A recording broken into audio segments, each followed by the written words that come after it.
뉴스 정면 승부.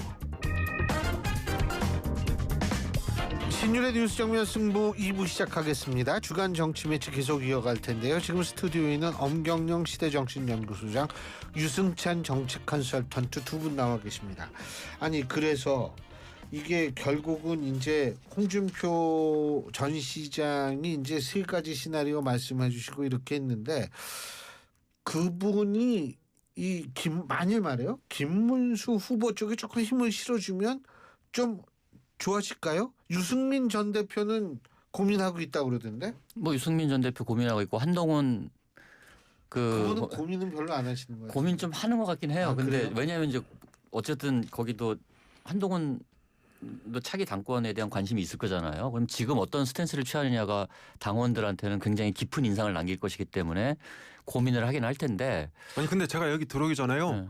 한동훈 전 대표 최근 뉴스를 봤어요. 어떻게 났냐면 이번 주 토론회 전까지 윤석열 전 대통령 문제를 정리해라 이렇게 요구를 했고, 어쨌든 본인은 지지하겠다. 네, 지금 뭐 선대위 참여하겠다는 식으로 우회적으로 발언했어요. 그게 선대위 참여를 하더라도 제가 볼 4시. 때는 네.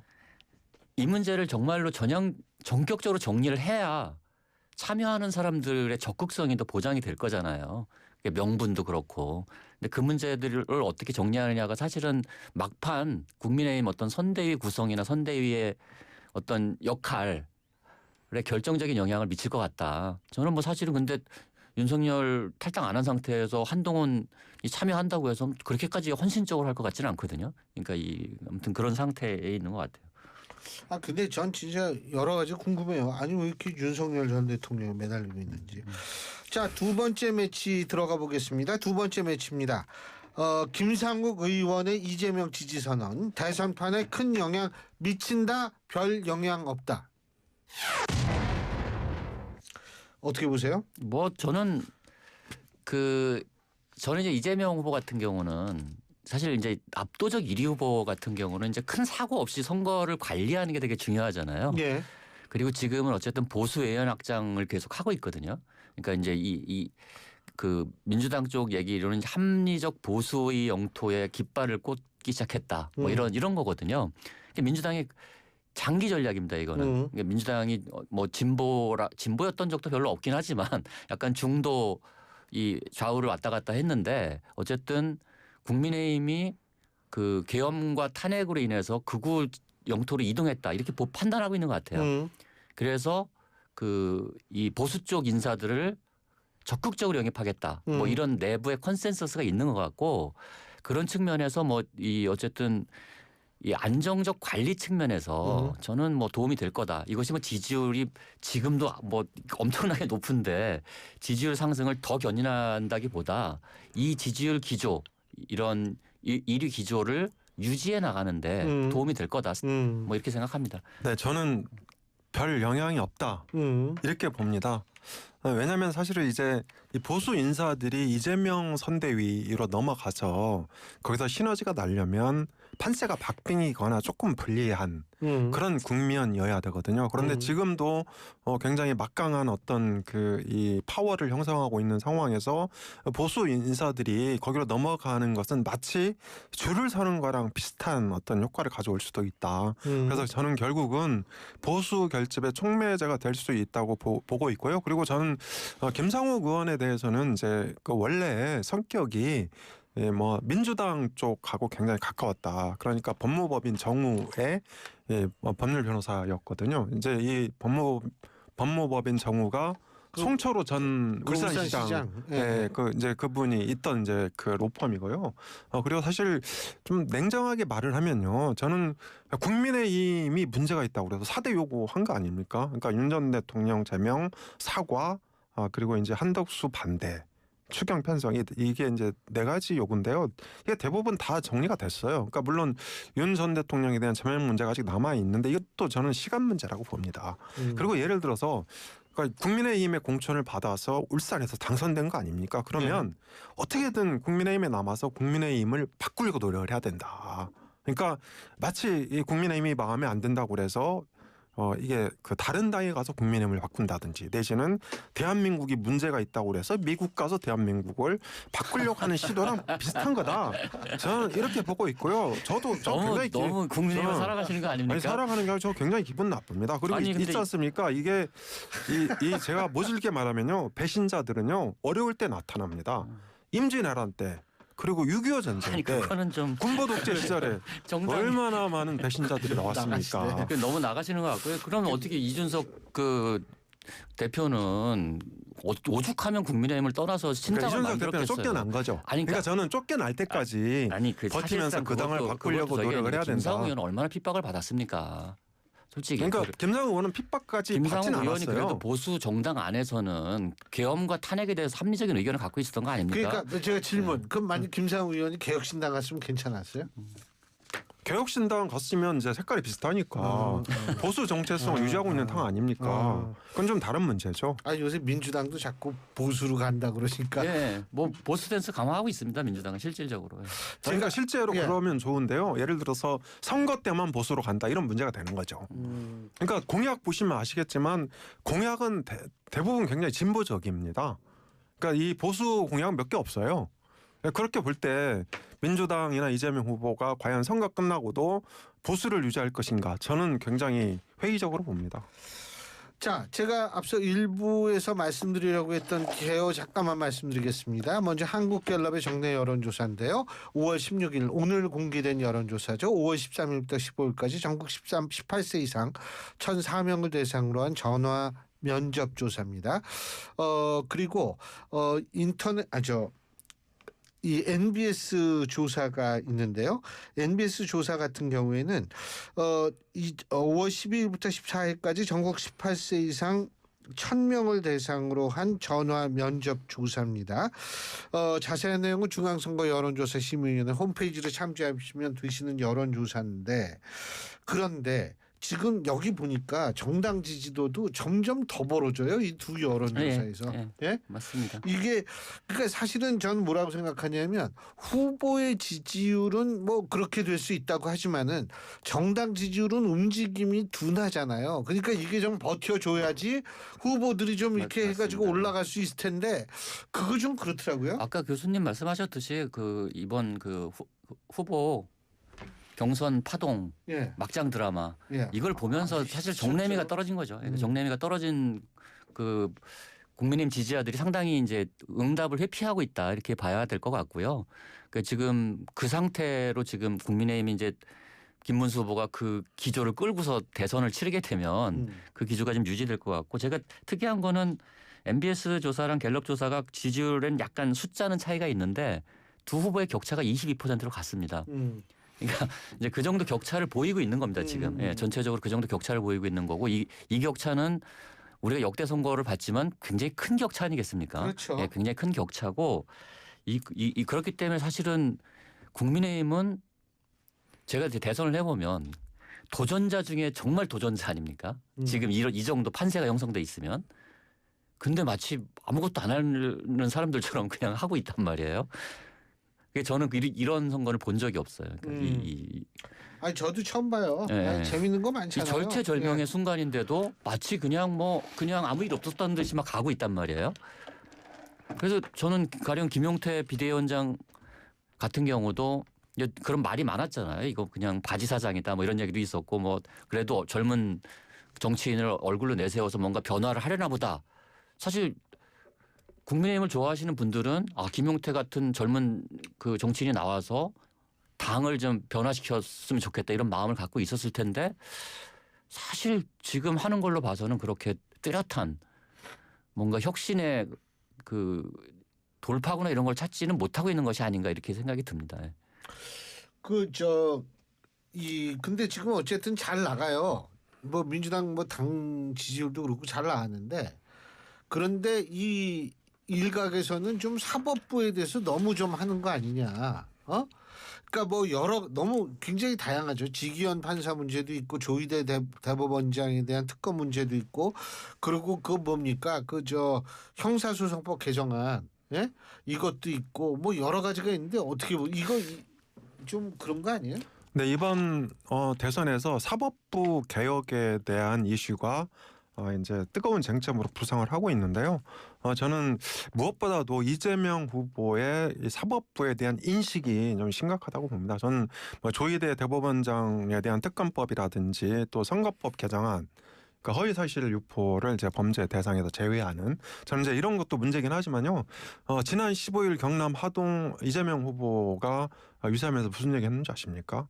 이런 얘기를 했어요. 그러니까 제2, 제3 내란 세력을 찾아와서 깨끗한 법정에서 재판해야 된다. 이 말은 뭐냐면 지금의 법정, 지금의 사법부가 오염됐다는 얘기입니다. 그런데 저는 정치가 정의의 기준을 세우려고 달겨들면 큰 문제가 생깁니다. 정의의 기준은 학계나 이런 데서 해야 돼요. 정치학자들.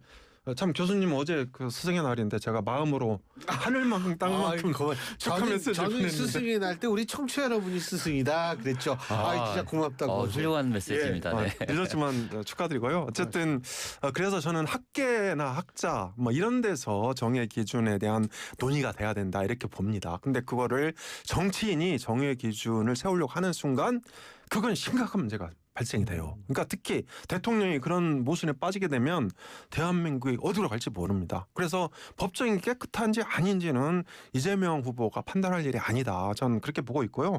지금 국회에는 이 내란 특별재판부 설치에 대한 청원이 올라와 있습니다. 제가 오늘 여기 오기 전에 청원 동의가 얼마나 있는지 확인했는데요. 18,000명이 확인했거든요. 동의했거든요. 그럼 그 법사위로 올라가는 아니 5만 명 넘어야 됩니다. 5만 명인가요? 네, 그런데 이게 내란 특별재판부를 설치하자는 게 이것도 굉장히 위험한 발상이에요. 저는 이게 연성계엄이라고 생각을 합니다. 그래서 저는 민주당이나 이재명 후보가 사법부에 대한 어떤 그 난도질, 개혁이라는 이름 아래 임의적으로 개편하려고 하면 큰 문제가 생길 거다. 이거는 진짜 대통령이 당선이 되든 아니든 전 재검토해봐야 된다고 봅니다. 저는 뭐 어쨌든 이 민주당 안에도 이제 강원파가 있거든요. 사법부 대응에 대해서. 그렇겠죠. 왜냐하면 이제 지금 민주당이 경계해야 될 것 중에 하나는 그러니까 입법 권력을 갖고 있는데 행정 권력까지 가져가는 거 아닙니까? 대통령이 된다면. 근데 사법 권력까지 장악하려고 한다는 의심을 사는 것은 제가 선거에 하등 도움이 되지 않을 것이다. 저는 그렇게 봅니다. 그러니까 저는 그리고 선거가 뭐 몇 달 남은 것도 아니지 않습니까? 얼마 남지 않은데 선거 기간에 그 특검이니 뭐 이런 걸로 사법부를 압박하는 것은 선거 전략상으로도 옳지 않다고 저는 보고 있고요.